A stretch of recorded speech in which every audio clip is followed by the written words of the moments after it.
잔잔한 수면 아래 보이지 않는 힘겨루기가 벌어지고 있다.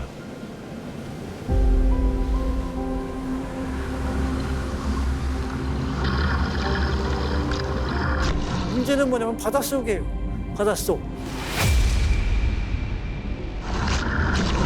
잠수함은 보이지 않는 특징이 있죠. 보이지 않고 은밀하기 때문에 적이 정확한 판단을 할 수가 없습니다.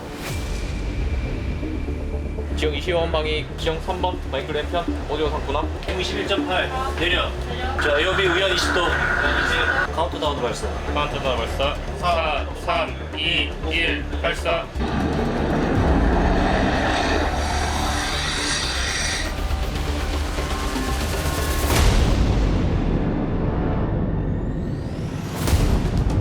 이 어뢰를 가지고 표적을 맞추면 큰 배도 한 방에 두 동강이 난단 말이에요. 이렇게 무시무시한 어뢰를 잠수함은 싣고 가는데 그것도 물 속에 있어요. 안 보이는데 잠수함이 와서 어뢰로 쏘니까 맞는 순간까지 표적은 그것을 몰라요. 순식간에 반토막이 나는 거죠.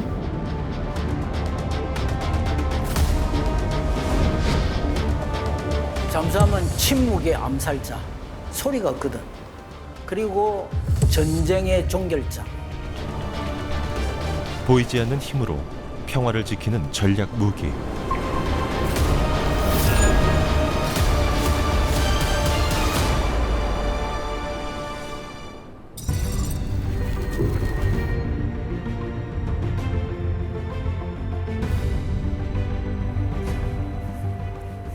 아이고, 안녕하세요.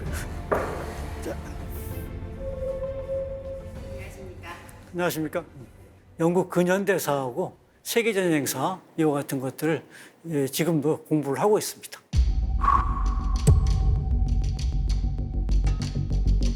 원래 이제 잠수함이 독일 유보트 있지 않습니까? 독일 유보트가 이제 본격적으로 등장하고 그들이 1차 세계대전에서 이제 큰 역할을 하면서 이제 상당히 중요한 전략 무기 비슷하게 이렇게 등장을 이렇게 하게 되거든요.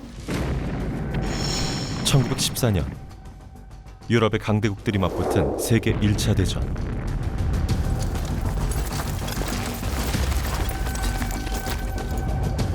최강 해군을 자랑하던 영국은 독일의 해상 교통로를 봉쇄했다. 경제를 고립시키고 군수 물자 공급을 막기 위해서였다. 해상 보급로가 막히면서 독일은 심각한 물자 부족과 경제적 고통에 시달렸다. 영국이 해안 봉쇄를 하니까 독일로서도 상당히 문제지 않습니까? 독일의 해군력으로서는 뚫기가 어렵고 그렇게 되니까 그러면 우리도 영국의 그러한 해상 교통로를 봉쇄를 해서 뭔가 승부를 봐야 되겠다. 바다 밑으로 다니는 그 유보트에 집중을 할 수밖에 없었던 것이죠, 사실. 유보트란 바닷속 배라는 독일어에서 나온 말이다.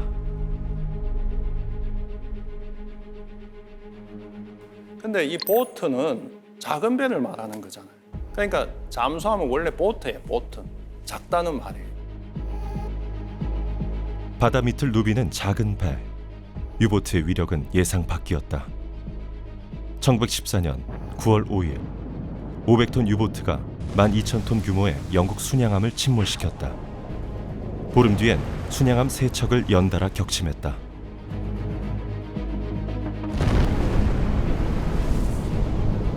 그때 이제 영국 측에서는 자기들이 해군력은 뭐 우리다 이런 식으로 생각하고 있는 상황에서 전함 3척이 1시간 안에 이렇게 격침됐으니까 상당히 깜짝 놀라게 이렇게 됐죠. 그러니까 잠수함 보트 이 작은 것이 큰 전함 3척을 이렇게 깼으니까 이제는 대칭이 되지 않아도 싸움이 되는구나 하는 것을 증명한 것이 이 유보트예요. 유보트의 활약은 2차 세계대전에서도 계속됐다. 독일은 영국으로 향하는 연합국의 보급로를 차단하고자 했다. 이 2차 대전은 1차 대전보다 더 독일이 잠수함에 집착을 했고 이 잠수함을 통해서 영국을 고사시키겠다. 한마디로 말려 죽이겠다 하는 이런 전략을 취해요. 독일은 유보트를 한꺼번에 풀어 연합군 후송선을 덮쳤다. 이른바 이리때 전술이었다. 유보트는 미국 동부 해안까지 침투했고 5척만으로 17만 톤이 넘는 배를 침몰시켰다.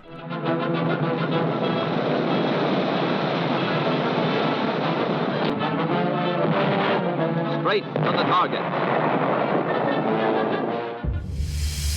결국 독일의 항복으로 전쟁이 끝나긴 했지만 유보트가 남긴 인상은 선명했다. 유명한 얘기가 있습니다. 2차 대전이 끝나고 난 다음에 이제 처칠이 이제 해상록을 이렇게 쓰거든요. 그리고 거기에 유보트에 대해서 이렇게 얘기를 하고 있어요. 그 전쟁의 다른 모든 위협은 내가 다 감당할 수 있었는데 유보트의 그 공포는 나에게 가장 극복하기 어려운 것이었다. 그만큼 유보트의 공포가 영국에게 엄청난 충격을 줬죠. 이렇게 잠수함은 비대칭 전력의 상징으로 자리 잡았다.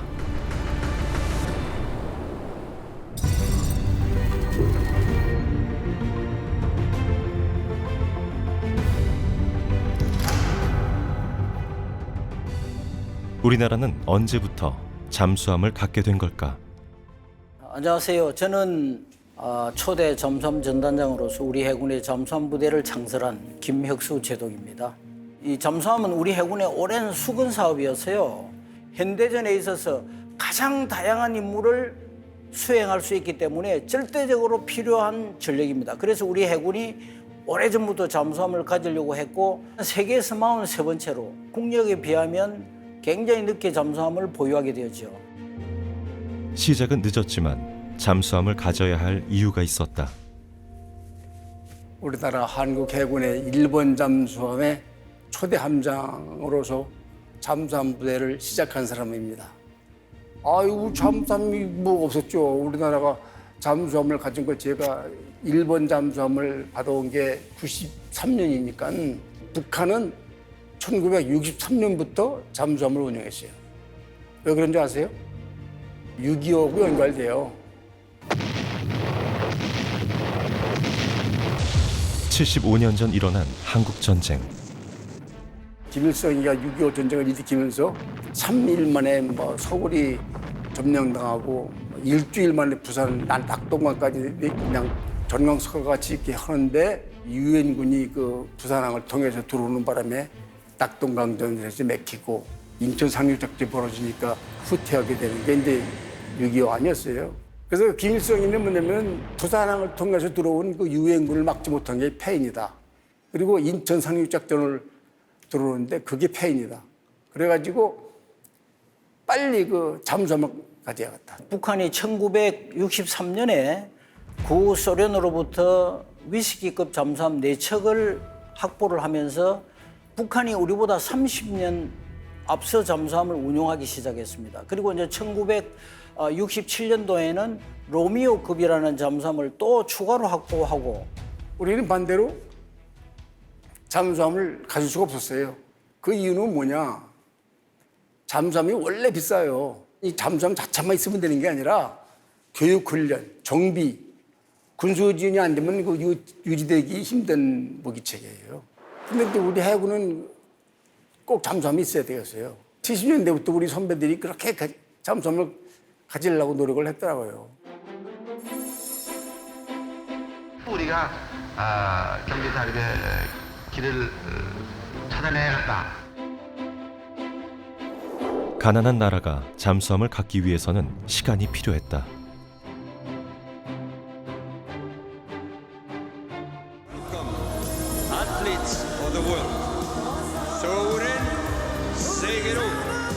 세계는 88 올림픽과 동시에 우리가 잠수함 보유국이라는 것을 세계에 공표한다. 이런 목표를 세운 거예요. 잠수함 도입을 결정한 뒤 한국은 각국의 수출용 모델을 검토했다. 당시 가장 많이 팔린 건 독일이 만든 디젤 전기 추진형 209급 잠수함이었다. 독일에서는 3척 동시에 계약 안 하면 안 해줘. 또 하나 결정적인 문제가 뭐냐면 분쟁 대상 가능 구역에는 수출을 못하게 돼 있어요. 어떻게 결론을 냈냐? 한 척만이라도 잠수함을 어떻게 건져오는지 알기만 하면은 일단은 우리가 만들 수 있다. 그러니까 독일은 야, 한 척만 팔아라, 한 척만. 계약이 성사됐다. 독일로부터 잠수함 한 척을 구입하고 잠수함 건조와 운용 기술을 전수받게 된다. 승조원 50여 명과 조선소 기술자 140여 명이 독일로 향했다. 수업 받으면 그걸 또 다 언어가 좀 부족하잖아요. 그럼 장교들이 이걸 또 우리말로 바꾸고 또 그걸 적고 부사관들 또 열심히 자기 직별에 해당되는 도면을 그리고 어떤 마음이냐 하면 우리가 선발대잖아요. 그래서 우리가 이걸 가지고 가야 한국의 후진들이 양성되니까 우리가 첫 잠수함을 가져가기 설렘도 있었지만 엄청난 또 이런 무슨 사명감 이런 게 있었죠. 독일에는 노동법이라는 게 있어요. 18시 이후에는 일을 못하게 됐어요. 조선소에서 일을 하려면 불 꺼야 돼요. 그러니까 우리 기술자들이 모포로 문 바깥으로 못 나가게 가려고. 왜 일을 해야 되니까 사무실에 불을 켜놓으면 경찰이 오니까. 교육이 진행되는 동안 잠수함이 건조됐다. 해군의 손에 들어온 첫 번째 잠수함이었다. 1993년 5월 독일에서 출발한 잠수함이 한국에 도착했다. 북한보다 30년 늦은 첫걸음이었다. 우리나라 최초의 잠수함이 오늘 취역식과 함께 실전 배치됐습니다. 이로써 수중 전력 면에서 북한에 비해 열세 놓여있던 우리 해군은 전력 증강 면에서 획기적인 전기를 맡게 됐습니다. 오늘 경남 진해항에서 취역식을 한 뒤 실전 배치된 우리나라 최초의 잠수함 장보고함은 통일 신라시대 해상왕 장보고 이름을 딴 것으로 독일 HDW사가 건조한 1200톤급 현대식 잠수함입니다. 우리 바다를 지킬 수 있는 입체 전력이 완비돼서 국민의 자유로운 해양 활동을 보장할 수 있게 되고 국가 이익을 지킬 수 있는 기틀이 공고히 다졌다는 데 큰 의미가 있다고 생각합니다. 참 우리 태극기 올리니까 나는 그 올림픽 때 선수들이 이기고 나서 눈물 흘리는 일을 그때 알았어. 그냥 확 나오더라고. 눈물이 그냥 콱 쏟아지더라고.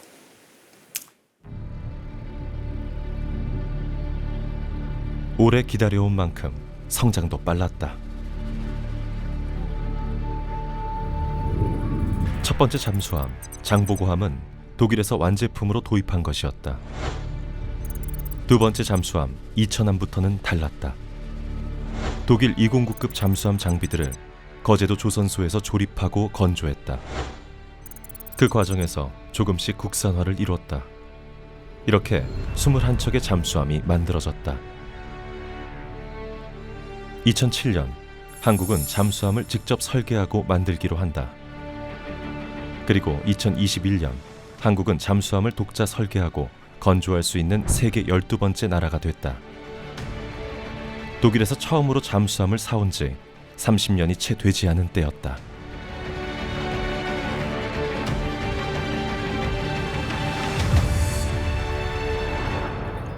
함명을 선포하겠습니다. 명명장 제477호 함종 잠수함 함명 도산 안창호함. 도산 안창호 선생이 남긴 말처럼 우리가 믿고 바랄 것은 오직 우리의 힘밖에 없었다. 이후 안무함, 신체호함까지 세 척의 잠수함이 해군에 인도된다. 한국은 이제 3,000톤급 이상의 잠수함을 직접 만드는 8개 나라 중 하나가 됐다. 지금 우리가 3,000톤 잠수함을 만들거든요. 3,000톤? 3,000톤 잠수함은 재래식 잠수함에서 지구상에서 제일 큰 거예요. 나는 우리 잠수함이 이제 세계 최고라고 생각을 하고 특히 그 디젤 잠수함으로서 유일하게 탄도미사일을 탑재하거든요.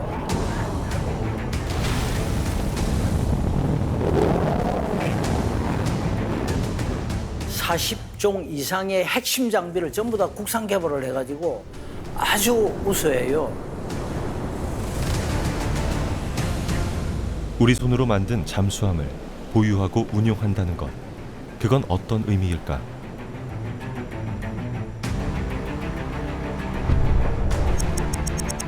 (1998년) 해군은 처음으로 림팩의 잠수함을 파견했다. 림팩이란 짝수연도 여름마다 태평양에서 미 해군이 주도하는 다국적 해상연합훈련이다. 퇴역 군함을 표적으로 삼아 참가국들이 두 편으로 나뉘어 가상 해전을 벌인다. 20여일 동안 진행되는 훈련 중에는 수상함과 잠수함이 서로를 탐지하고 타격하는 상호 교전 훈련도 있다. 처음으로 림팩에 참가한 잠수함은 209급 5번함 이종무함이었다. 93년도에 잠수함을 들여와가지고 98년도에 림팩에 온다니까 야 너네가 그렇게 말하면 애를 키워가지고 아장아장 걸 때 저까지 갔다 올 수 있느냐 그런 거 똑같은 거예요. 우려와는 달리 이종무함은 13척의 함정을 가상 격침하고 정비의 우수성도 입증했다. 이후 해군은 계속해서 림팩의 잠수함을 파견했다. 매 회마다 눈에 띄는 활약이 이어졌다. 우리 해군 잠수함 1호인 장보고함은 가상 공격 훈련에서 구축함 등의 위치를 들키지 않은 채 33척을 침몰시키는 전투력을 과시했습니다. 독일에서 건조해온 첫 번째 잠수함 장보고함도 2004년 림팩에 참가해 40척 이상의 함정을 가상 침몰시켰다. 그 림팩에서 우리 해군이 한 번도 안 걸리고 수상함을 다 격추시킨 거 아니에요. 그러니까 미 성조지가 원샷, 원힛, 원싱크라는 제목으로 크게 보도했고 다른 나라가 100년에 이룩한 것을 한국 해군은 10년 만에 이루었다. 이렇게 극찬을 한 바가 있어요. 우리나라 잠수함의 작전 운영 성능은 세계 최고 수준이라는 것입니다. 세계 최강이라는 미 해군의 수상함과 잠수함도 우리 잠수함을 탐지하는 데 엄청난 어려움을 겪었고 참가하는 훈련마다 성과를 달성했습니다. 잠수함을 들여온 후 꾸준히 운용 능력을 증명한 해군. 2013년부터 해군 잠수함 사령부는 국제 잠수함 과정을 개설해 디젤 잠수함을 운용하거나 준비하는 국가의 장교들에게 운용 기술과 지식을 전수하고 있다. 그리고 우리 첫 번째 잠수함 1, 2, 3번 잠수함 승조원들이 독일에 가서 교육을 받았는데 2013년부터 국제 디젤 잠수함 과정을 개설해가지고 100명이 넘는 외국 장교들이 교육을 받았습니다. 그만큼 이제 우리가 건조 능력이나 교육 훈련이나 잠수함 운용 능력이나 이게 이제 탁월하고 뛰어난 거죠. 예.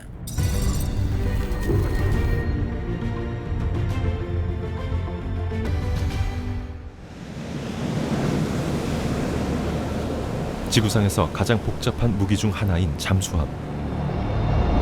수면 아래에서는 작은 실수 하나가 승조원의 생명을 위협할 수 있기에 잠수함을 직접 만드는 것은 한 나라의 기술 수준을 증명하는 일이 된다.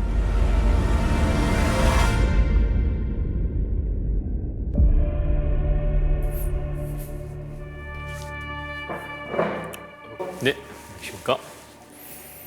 한국형 잠수함 사업단의 총괄 담당을 맡고 있는 해군 중령 신승철입니다. 잠수함은 일단은 그 복잡도라는 거를 측면으로 봤을 때 수백만 개 이상의 부품으로 조립이 되어 있고요. 때문에 그런 부품들이 하나하나 조립돼서 조금의 오차라도 생기면 바닷속 깊은 곳에서 이제 작전을 하는 데 있어서 치명적인 그 잠수함의 선체 손상이라든가 손상이 되면 당연히 인력에 또 손실을 가져오죠. 수백만 개의 부품이 한치의 오차도 없이 그 제작이 되어야 되기 때문에 대한민국 어떤 기술력의 결집이다 이렇게 얘기를 하고 있고요. 한국은 잠수함을 도입한 93년부터 지금까지 한 번도 사고를 낸 적이 없다. 잠수함을 보유한 40여 개국 중 유일한 기록이다. 그렇다면 우리가 만든 잠수함엔 어떤 기술이 담겨 있을까? 수면 위로 드러나는 잔망경은 잠수함의 취약점 중 하나다. 잔망경이라는 게 뭔지 알죠? 물속에서 바깥으로 볼 수 있는 거예요. 잔망경을 한 바퀴 들어오는데 8초 걸리는데 빨리 걸리려면 한 5, 6초 걸리거든요. 근데 5, 6초와 8초의 사이는 거 엄청 커요. 레이더가 발달해서 이제 잠수함 잔망경만 내놔도 그냥 따까닥 잡고 그냥 몇 천의 공격이 들어오니까. 함교탑 안에는 잔망경뿐 아니라 공기를 흡입하는 스노클, 각종 레이더와 통신 장비들이 위치해 있다.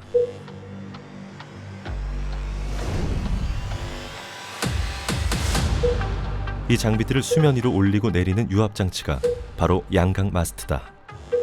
잔망경을 포함한 모든 센서 장비는 양각 마스트를 통해 작동된다.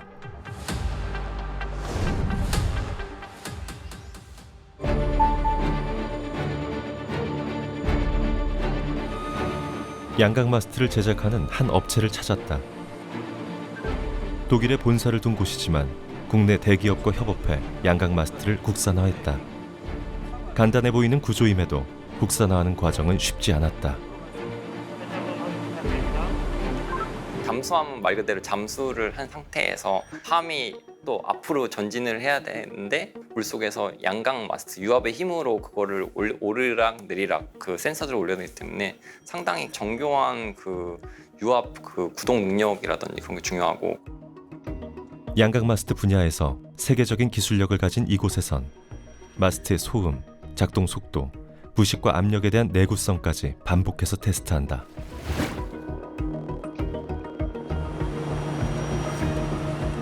그럼에도 긴장을 늦출 수 없는 이유는 잠수함이 항해하는 도중에도 마스트를 올리고 내려야 하는 복잡한 특성 때문이다.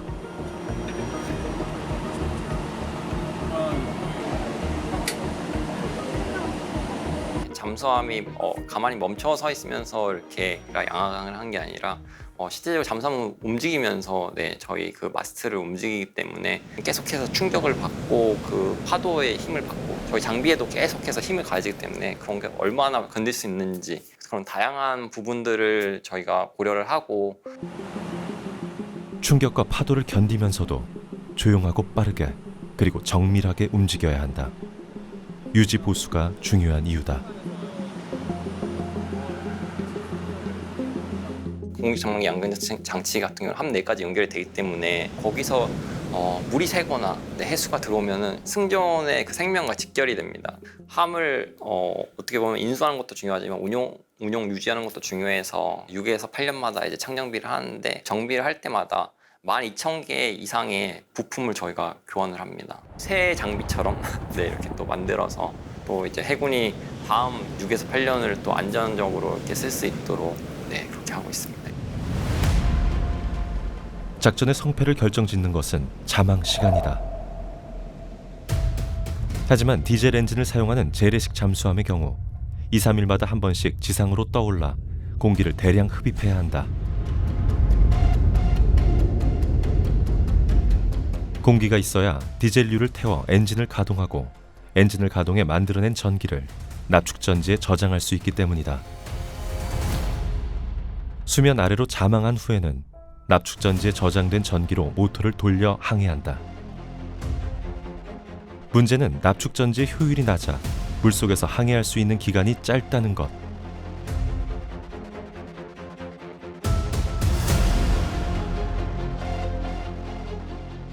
잠수함에서는 자망이라는 남한테 절대 들키지 않고 조용히 오래 갈 수 있는 능력을 가져가는 게 핵심 기술인데, 디젤 엔진을 가동을 하려면 계속 대량의 공기가 필요로 해서 스노클링이라는 물 위로 올라가서 공기를 받아들여서 디젤 엔진을 가동을 하고 그 에너지를 납축전지에 저장을 해서 이렇게 운항을 하게 되는데, 이 기간이 최대 3일 정도밖에 안 돼요.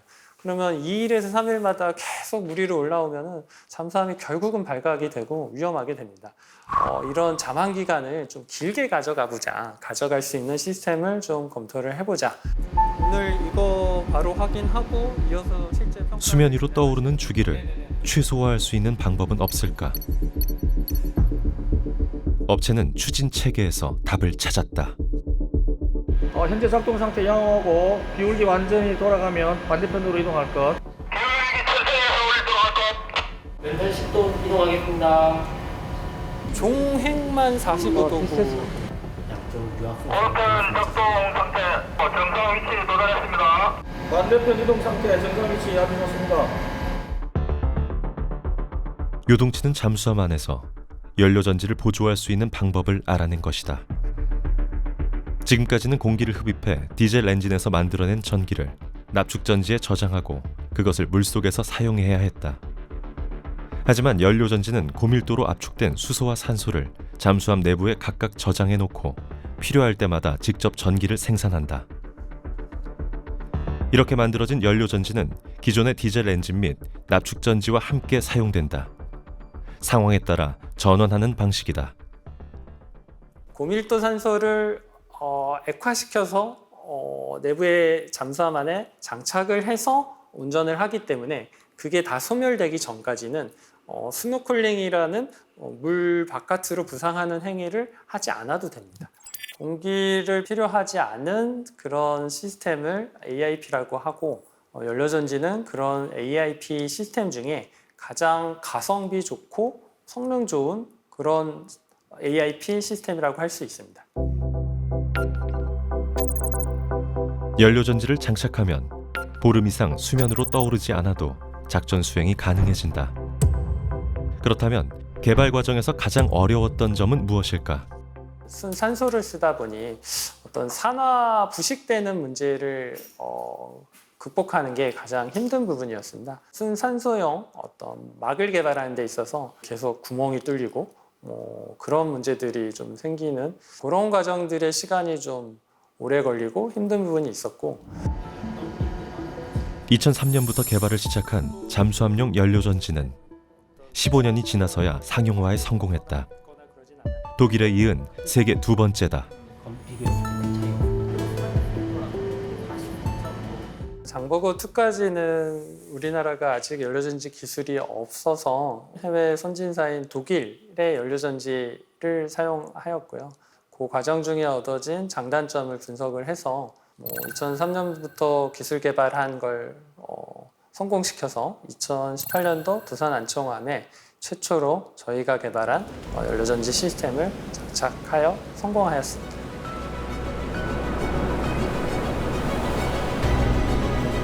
길어진 자망 시간.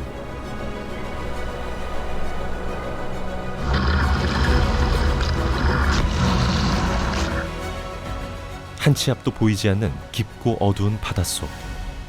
잠수함은 어떻게 방향을 인식하고 물체를 구분할까? 물속은 사실 빛이 통하지 않는 세계예요. 그렇다고 해서 그곳이 너무 깜깜하고 우리가 더듬어서 다니는 그런 것은 아니에요. 그 물속에 많은 움직이는 물체들이 소리를 내고 있고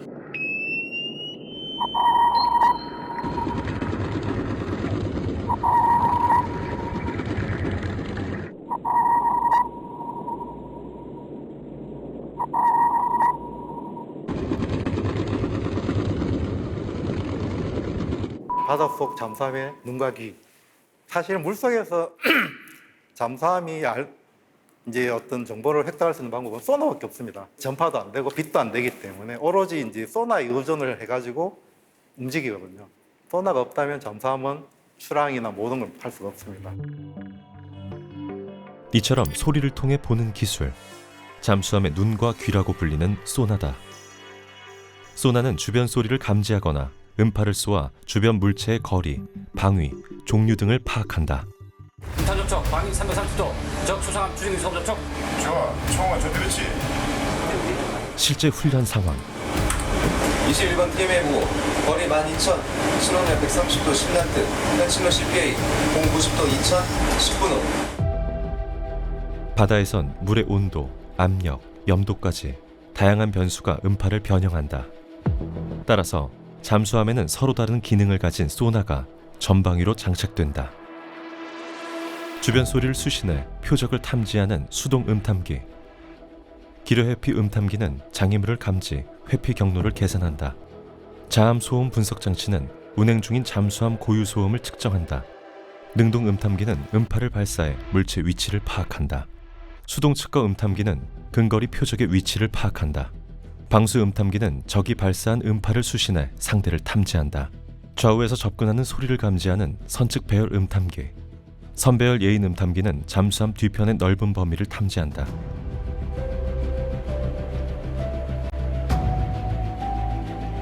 이처럼 다양한 정보를 조합하면 직접 눈으로 확인하지 않고도 상세한 판단이 가능하다. 수중에서 이제 소나를 이용해서 알아낼 수 있는 정보는 표적의 방위, 거리, 속력, 프로펠러가 몇 개인지, 크기가 어느 정도 되는지, 어떤 방식으로 추진하는지까지도 사실은 알 수가 있는데 주파수의 특성들이 어떤지를 분석을 하면 그 배를 대충 어느 정도 분류를 해낼 수가 있습니다. 잠수함인지 수상함인지.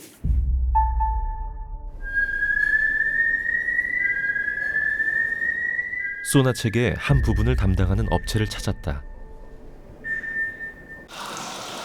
직원들은 잠수함 아래 소나 센서를 달고 한창 실험 중이다. 부착되어 있는 그 각도 한번 봐봐. 어떤가? 무슨 실험을 하는 걸까? 달린 센서를 이용해서 저희가 소리를 내듯이 음파를 쏘고 또 받은 음파를 이용해서 물속에 어떤 형상이 있는지 또는 뭐 타이어가 동그랗게 생긴 건지 사각형으로 생긴 건지 이런 부분들을 파악하기 위한 시험들을 지금 진행을 하고 있습니다. 주변 물체와 잠수함까지의 거리뿐 아니라 물체 모양까지 알아볼 수 있다는 것. 원리는 무엇일까? 거리 변화가 생기니까 그 변화에 생기는 것 따라서 한쪽은 가까워지고 한쪽은 멀어지고 잠깐만 중지하고 확대 한번 해보지. 근데 9m 구간이 잘 안 나오네. 5m 맞네. 여기서 0.6. 네. 크기 봤을 때는 타이어가 그렇죠. 높이. 음파를 쏘면 음파가 이제 전달이 되겠죠. 일정한 속도로 전달이 되겠죠. 근데 어떤 물체에 맞으면 반사가 되겠죠. 물속에 전체적으로 음향이 전달되기 때문에 맞고 오는 게 있고 안 맞고 오는 게 있고 일부는 더 계속해서 전달되고 또 저기 뒤에 있는 게 맞고 그 다음에 오고 이게 시간차별로 올 수 있잖아요.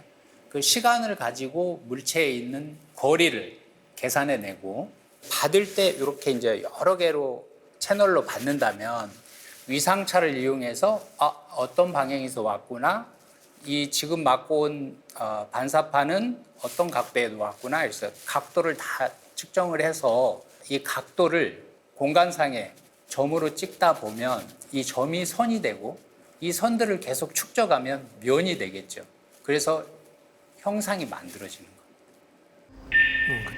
2005년 한국은 잠수함용 소나 체계를 국산화하기로 결정했다. 개발을 거쳐 지금은 도산 안창호급 잠수함에 우리 기술로 만든 소나 체계가 탑재된 상태다. 사실 그때만 해도 저는 이거 못 만들 것 같은데 였습니다. 8가지 정도가 되는 소나를 복합적으로 해가지고 함정에 붙여서 쓰는 장비이기 때문에 과연 이걸 우리가 만들 수 있을까 하다가 보니까 충분히 오히려 독일에서 만드는 것보다 덜 잘 만들게 됐고요. 소나 성능이나 이런 부분에 있어서는 지금 재래식 잠수함 중에서는 아마 탑이 아닐까 싶고요. 거의 100%죠. 다 모든 소나들이 다 100% 국산화되고 그래서 이런 것들을 자국이 직접 만들 수 있는 능력이 없으면 하나 장비가 고장나면 해외에 보내면 6개월씩 걸려요. 다시 들어오면 6개월 동안 잠수함을 운용할 수가 없는 겁니다. 그럼 우리의 그 어떤 전투 태세에 엄청난 영향을 주는 거고요. 근데 국내에서 개발한다 그러면 바로 연락 오면 바로 오늘 달려가면 됩니다.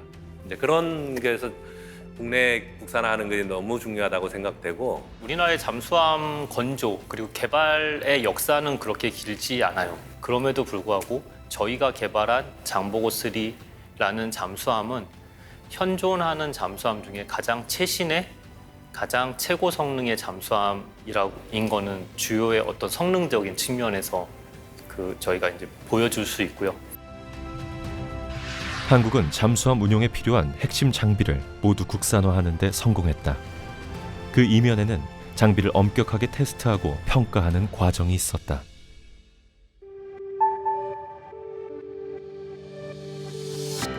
(1976년) 설립된 정부 출연 연구기관 한국전기연구원. 실제 냉각탑의 입력 온도는 26.4도고 출고 온도 26.4도로 계측되고 있습니다. FCL 냉각 탐색 시제가 왜 알람불이 들어왔죠? 전압이 이렇게 편차가 많이 생기죠. 1시 15분경에 왜 이렇게 전압이 많이 떨어졌죠? 냉각 모터 잘 돌아가는지 확인 부탁드립니다. 이곳에는 도산 안창호함의 시설과 장비가 실제 사용되는 형태 그대로 배치되어 있다.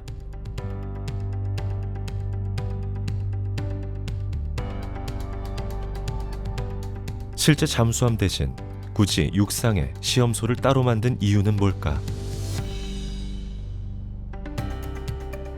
큰 한 10m 직경의 원통 스틸 케이스 안에 모든 장비들이 들어가게 되고 추진전동기라든가 엔진, 발전기 등과 같이 부피가 큰 장비들은 문제가 생겼을 때 그걸 교체하기 위해서는 잠수함 선체를 반으로 절단을 해서 그 장비들을 꺼낸 다음에 해야 되는데 이게 최소 반년 정도의 시간이 걸립니다. 그건 국가 안보뿐만 아니라 경제적으로도 많은 손해를 감수해야 되겠지. 그렇기 때문에 LBTS는 꼭 필요한 과정이라고 볼 수 있습니다.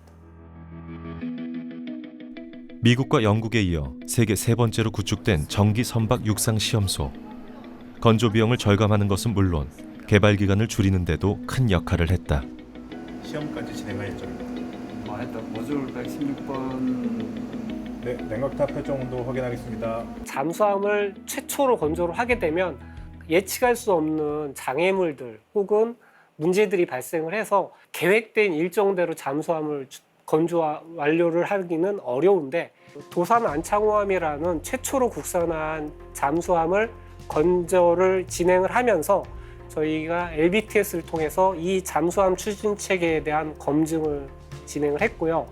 그러면 약 192건의 어떤 설계 개선들을 기여를 함으로써 약 368일 정도의 건조기간 단축 효과가 있었다고 저희가.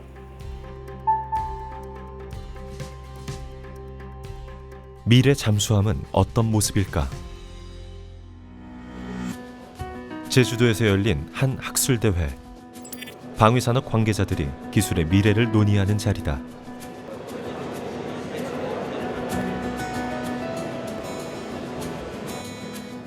올해 가장 주목받은 기술은 양자와 인공지능, 그리고 무인체계. 전 세계를 뜨겁게 달군 이 흐름이 국방 산업도 흔들었다. 최근에 들어서는 무인체계라는 거와 그리고 양자, 그다음에 AI라고 하는 그 세 가지 부류가 가장 큰 이슈가 되고 있지 않나 판단을 하고 있고요. 굉장히 위험한 걸 사람이 아니고 무인이 하게 되면 인명피해에 대한 부담감이 줄어드는 거니까 그런 부분들이 이제 접목이 되다 보니까 지금 최근에 막 들어오고 있는 상황이고요. 병력 확보가 어려워지는 상황에서 AI와 무인 기술은 전투력을 유지할 대안으로 떠올랐다. 환경 제약 없이 작전이 가능한 만큼 효율도 높았다. 잠수함도 마찬가지. 국방과학연구소는 지금 승조원을 대신해 자율적으로 항해하고 판단하는 무인 잠수정을 연구 중이다. 한국에서 처음으로 만드는 초대급 무인 잠수정이고 사실은 세계에서 처음입니다. 왜냐하면 무인 잠수정에 소나가 들어가는 거는 처음이에요. 잠수함 닿겠다고 하는 소나가 들어가는 거는. 자율항해를 하기 때문에 센서가 정확하지 않으면 이슈가 너무 많이 발생합니다. 무인 체계가 지금 어떤 상황인지를 인지가 먼저 필요합니다.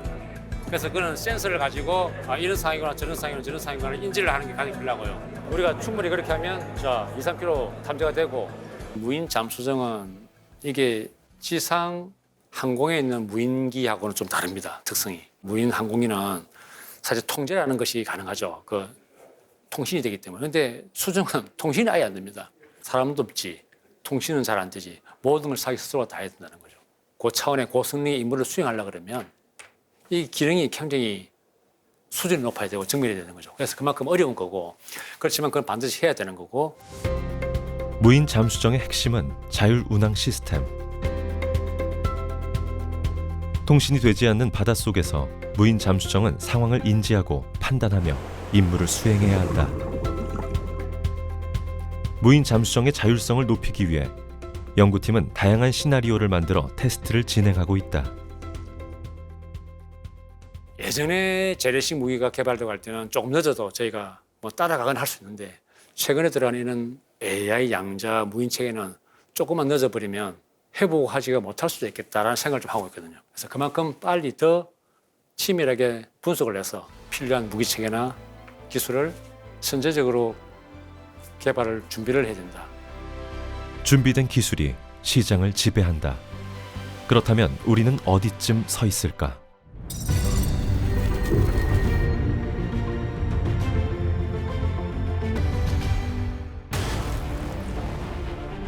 전 세계 잠수함을 보유한 나라들.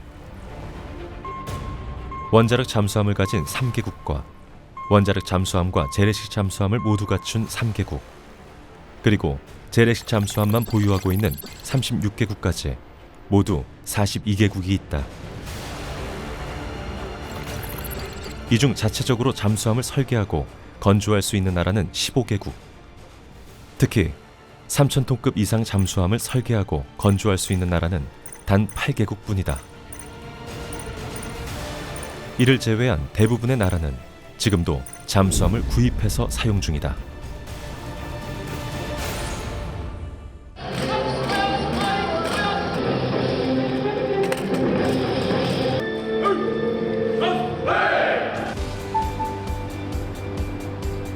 지난 5월 역대 최대 규모의 국제해양방위산업 전시회가 열렸다. 단 4일 동안 열린 행사에 40여 개국, 650여 개의 업체, 2만 1,000여 명의 사람이 모여들었다. 몇 년 전까지만 해도 수상함이 중심이었지만 어느새 잠수함이 전면에 등장했다. 올해처럼 이렇게 많이 관광객들이 그리고 많은 그 해군 장성분들이 참석하신 건 처음이라고 생각합니다. 실제로 해군 사령관급, 우리로 치면은 참모총장급이신 분들도 굉장히 많이 오셨고요. 어떻게 니네가 하고 있는지를 우린 보고 싶다라는 의지가, 그리고 우리한테는 뭘 가져올 수 있는지를 제품을 직접 보고 싶다라는 의지가 되게 느껴집니다. 이들이 주목한 건 한국의 기술력이었다. 실전 능력이 검증된 한국형 잠수함에 가까운 동남아시아는 물론 지구 반대편 페루에서도 관심을 보였다. 우리 기술로 3,000톤급 잠수함 시대를 열었지 않습니까? 그리고 드디어 중소형 잠수함도 우리 기술로 외국이 원하는 그런 잠수함을 수출할 수 있는 기술까지 축적을 했습니다. 그런 부분이 상당히 높이 사고 있는 것이고, 선진국의 어떤 그 업체들이라고 생각했던 업체들조차도 저희하고 같이 협력을 하자라는 부분들이 많이 들어오고 있고요. 그래서 그만큼 이제 그 저희가 국내 방산 기술이 이제는 세계와 견줄 수 있는 그런 어떤 저희 역량이 있어서 관심들이 많은 것 같습니다. 예.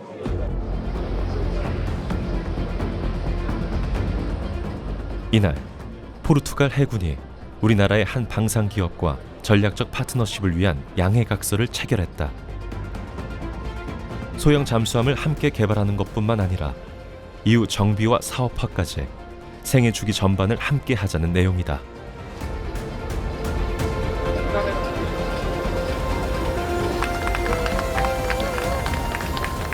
We might have a very strong partner here in Korea. Korea and Portugal are friendly countries, and both have a history that goes a long way. And we can build future on that history. 이들이 직접 본 한국의 잠수함은 어떤 수준일까? The South Korean defense industry is more disruptive, it's more agile, has an incredible capacity to respond to the market much quicker than any other countries that we have dealt with. I think transfer of technology really worked out well for South Korea, working with, I think, German shipyards in the past to then train and learn and do transfers of technology, but also improve the original technology and then export it in markets where only the original shipyards would be involved in. So it's great to see transfer of technology be so successful. 안보 위협이 커지고 있다.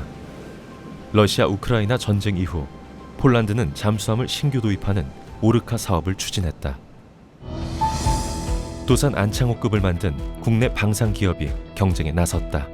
So marine you see now is finally the KSS-3, KSS-J, in operation for the ROK Navy and also suggested for the Poland's Orchid project. KSS-3 can stay underwater for more than 20 days with its lithium-ion battery system and AIP system. 도산 안창호급 잠수함은 이미 한국 해군에 의해 운용되는 만큼 성능을 믿을 수 있으며 폴란드 해군의 발트해 작전 환경에도 최적화되었다는 평가를 받았다. 폴란드는 올해 2분기 중으로 우선 협상 대상자를 선정한 뒤 9월께 최종 사업자를 결정할 예정이다.